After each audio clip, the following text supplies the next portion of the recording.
अस्सलाम वालेकुम नाज़रीन किराम, मैं हूं आपका होस्ट अयाज अहमद।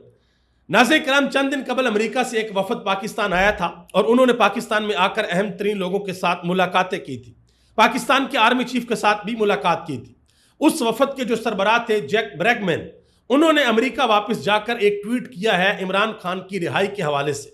और यहां पर हुकूमती लोग ये दावा कर रहे थे कि उन लोगों ने यानी कि अमेरिकी वफद ने इमरान खान के हवाले से पाकिस्तान के अंदर किसी किस्म की कोई बात नहीं की और यह भी कहा कि पाकिस्तान तहरीक इंसाफ के लोगों ने अपना केस अमेरिकी वफद के सामने पेश नहीं किया। लेकिन इस ट्वीट का आना बहुत से सवालात को जन्म देता है और साथ कुछ अहम तरीन मालूमात भी हैं, वो आपके सामने रखने के लिए जा रहा हूं। आज का दिन इस हवाले से भी इंतहाई अहम है कि इमरान खान के साथ उनकी फैमिली की मुलाकात का दिन है, उनके वकला की मुलाकात का दिन है। देखते हैं कि आज भी यह मुलाकात होती है या नहीं होती। अगर आज मुलाकात ना करवाई गई तो पाकिस्तान तहरीक इंसाफ को बाकायदा एक लाहे अमल देना पड़ेगा, क्योंकि तहरीक इंसाफ के वर्कर का बहुत ज्यादा प्रेशर है कि हमने तो इमरान खान को रिहा करवाना था, यहां पे इमरान खान के साथ मुलाकात तक नहीं करने दी जा रही। तो इस हवाले से आज का दिन इंतहाई अहम है। बाबर सलीम सवाती, उन्होंने माइन एंड मिनरल बिल के हवाले से अहम तरीन ऐलान कर दिया है और तैमूर सलीम जगड़ा ने एक बहुत बड़ा इंकशाफ किया है कि पाकिस्तान तहरीक इंसाफ के अंदर कितनी बड़ी मुखालफत है इस बिल को लेकर, वो भी आपको बताने के लिए जा रहा हूं। सुप्रीम कोर्ट ऑफ पाकिस्तान से दो इंतहाई अहम खबरें हैं। एक खबर है सनम जावेद के केस के हवाले से और दूसरी खबर है जो इस्लामाबाद हाई कोर्ट के जजेस का केस सुप्रीम कोर्ट के अंदर लगा हुआ है। मौलाना फजल रहमान और पाकिस्तान तहरीक इंसाफ ये इकट्ठे चलेंगे या इनके रास्ते अलहदा अलहदा होंगे, इस हवाले से भी अहम तरीन फैसला हो गया है, वो भी आपके सामने रखने के लिए जा रहा हूं। आगे बढ़ने से कबल गुजारिश करूंगा कि वीडियो को लाइक कर दें, चैनल को सब्सक्राइब कर लें और मेरे उन तमाम दोस्तों का बेहद शुक्रिया जिन्होंने हमारे यूट्यूब चैनल को सब्सक्राइब किया।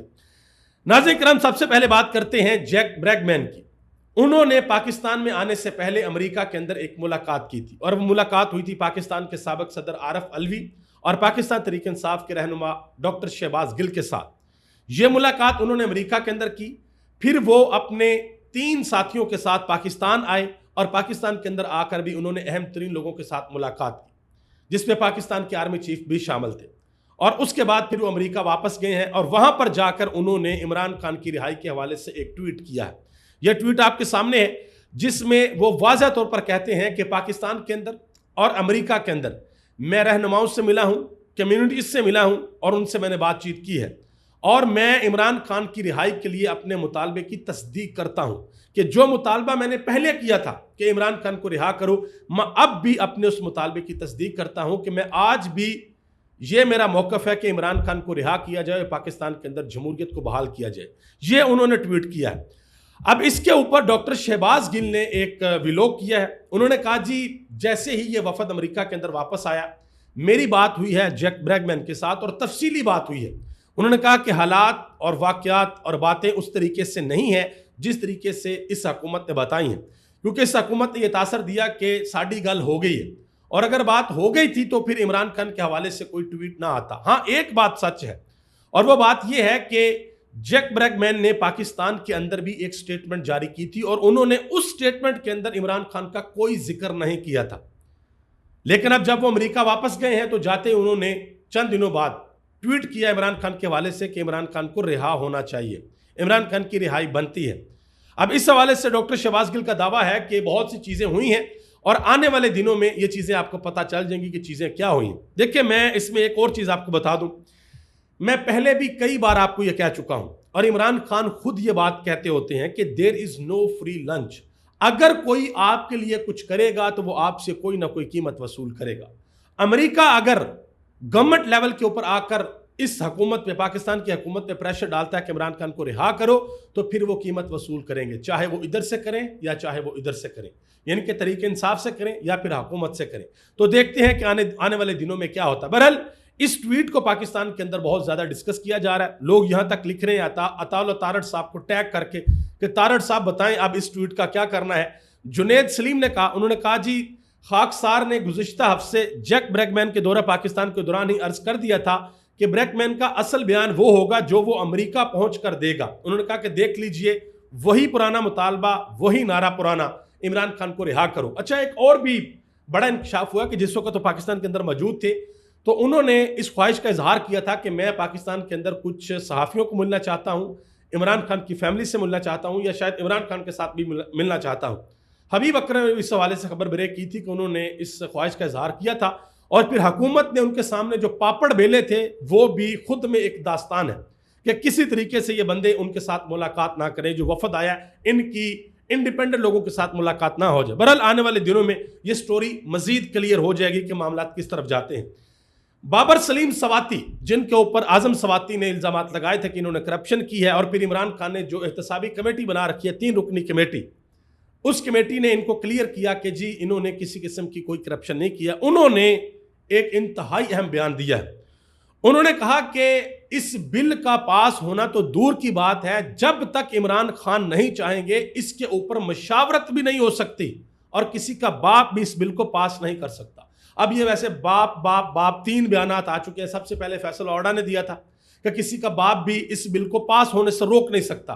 फिर जुनैद अकबर खान ने दिया, उन्होंने कहा जी किसी के बाप का बाप भी इस बिल को पास नहीं करवा सकता अगर हम ना चाहें। और अब बयान आया है बाबर सलीम स्वाति का कि बिल का पास होना तो दूर की बात है, यह मुशावरत के लिए भी पेश नहीं होगा अगर इमरान खान नहीं चाहेंगे। अब आगे आ जाए, तैमूर सलीम झगड़ा ने एक बड़ा इंकशाफ किया। उन्होंने कहा जी मादनियात का बिल हमेशा के लिए काला बाग डैम बन गया है। उन्होंने कहा जी इस बिल की मुखालफत में पार्टी के अंदर से इतनी आवाज उठी है कि अकलियत को अक्सरियत के आगे झुकना पड़ा है कि भाई अब यह बात नहीं हो सकती जब तक इमरान खान के सामने ये सारी की सारी चीजें नहीं लाई जाएंगी। डॉन न्यूज ने भी इस हवाले से एक दावा किया है। वो कहते हैं जी खैबर पख्तूनख्वा में माइन एंड मिनरल बिल पर बुलाया गया इजलास बेनतीजा खत्म। अरकान ने बिल इमरान खान की रिहाई से मशरूत कर दिया कि इमरान खान को रिहा करो, उसके बाद इस बिल के ऊपर देखेंगे कि इसको पास करना है या नहीं करना। आगे आ जाए जी, आज अडयाला जेल के अंदर इमरान खान के साथ उनके वकला और उनकी फैमिली की मुलाकात का दिन है। इस हवाले से एक बड़ी अहम तरीन बात की है शौकत बसरा ने टीवी शो के ऊपर अतर काजमी के शो में। उन्होंने कहा जी हालात यहां तक पहुंच चुके हैं कि बैरिस्टर सलमान सफदर वो गए सुप्रीम कोर्ट में और सुप्रीम कोर्ट के अंदर जाकर उन्होंने ये कहा चीफ जस्टिस को कि मैं अपने क्लाइंट इमरान खान के साथ मिलना चाहता हूं। और सुप्रीम कोर्ट के चीफ जस्टिस याहिया अफरीदी ने कहा कि जाएं, बगैर ऑर्डर के आपकी मुलाकात हो जाएगी। और आगे से अडयाला जेल का सुप्रीडेंट कहता है कि वो कौन होता है भाई चीफ जस्टिस, यहां तो नहीं हो सकती मुलाकात। उन्होंने कहा कि इस वक्त ये हालात हो चुके हैं और आज इमरान खान की फैमिली और इमरान खान के वकला की मुलाकात का दिन है। देखते हैं कि मुलाकात होती है या नहीं होती। अगर ये मुलाकात आज ना हुई तो पाकिस्तान तहरीक इंसाफ के लिए आज बहुत बड़ा इम्तिहान होगा कि वो किस लाहे अमल का ऐलान करते हैं। नजम सेठी ने एक बड़ी अहम बात की है।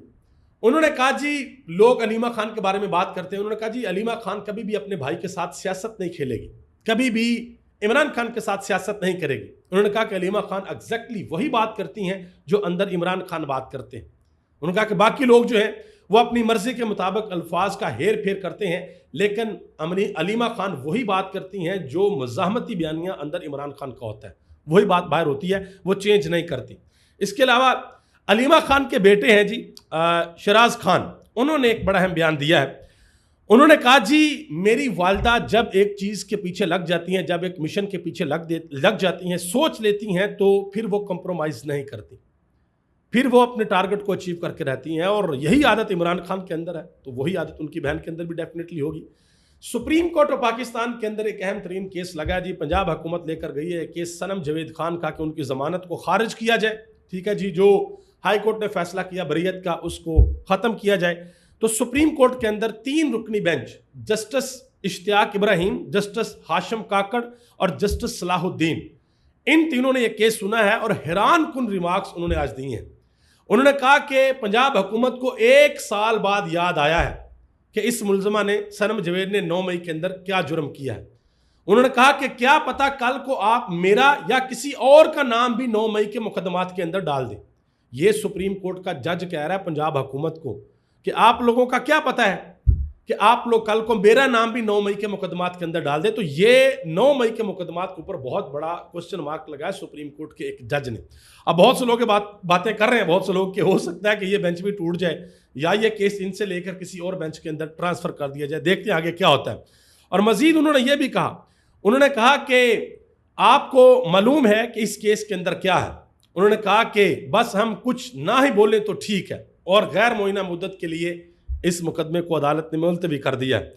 इसके अलावा इस्लामाबाद हाई कोर्ट के अंदर जो जजेस ट्रांसफर हुए हैं उस हवाले से सुप्रीम कोर्ट के अंदर आज समाअत हुई है और बगैर किसी कार्रवाई के इसको 29 अप्रैल तक मुलतवी कर दिया गया, क्योंकि सब ने अपने अपने जवाबात जमा करवाए थे, तो वो जवाबात ले लिए गए हैं। उनका जायजा लेने के बाद जो 5 जजेस के वकील हैं वो 29 अप्रैल को अपने दलाइल का आगाज करेंगे। आगे आ जाए जी, उमर अयूब खान के हवाले से एक बड़ी अहम खबर है। उमर अयूब के गिर्द घेरा तंग किया जा रहा है कि इनसे शायद इनकी सीट वापस ली जाएगी। तो उनसे सवाल हुआ, अलीना शगरी ने सवाल किया अपने शो के अंदर कि अगर आपको नाअहल किया गया तो क्या आप मुकाबला करेंगे? तो उमर अयूब खान ने जवाब दिया कि रिस्क मेरे हाथ में है, हम ऐसा मुकाबला करेंगे कि आखिरी दम तक डटे रहेंगे।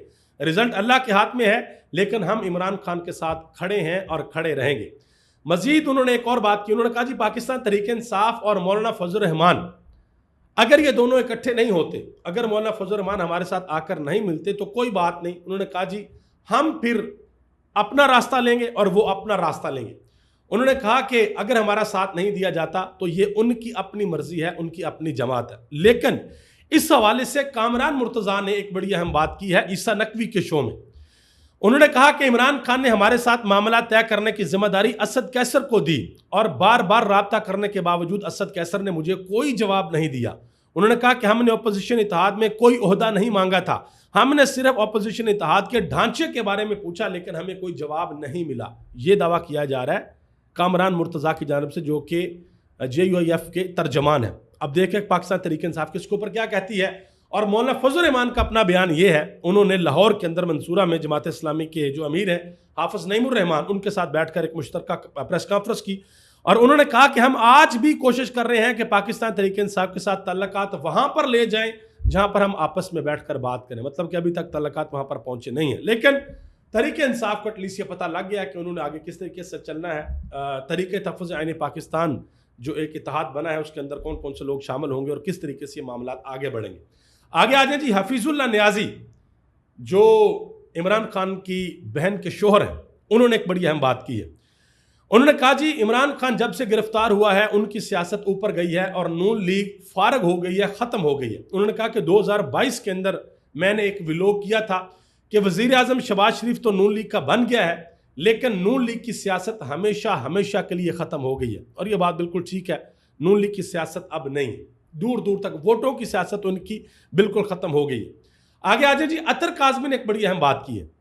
उन्होंने कहा कि शहबाज शरीफ साहब ये दावा करके हुकूमत के अंदर आए थे कि 6 महीने के अंदर सब कुछ ठीक कर लेंगे। उन्होंने कहा कि आज देख लें मुल्क कहां पर खड़ा है।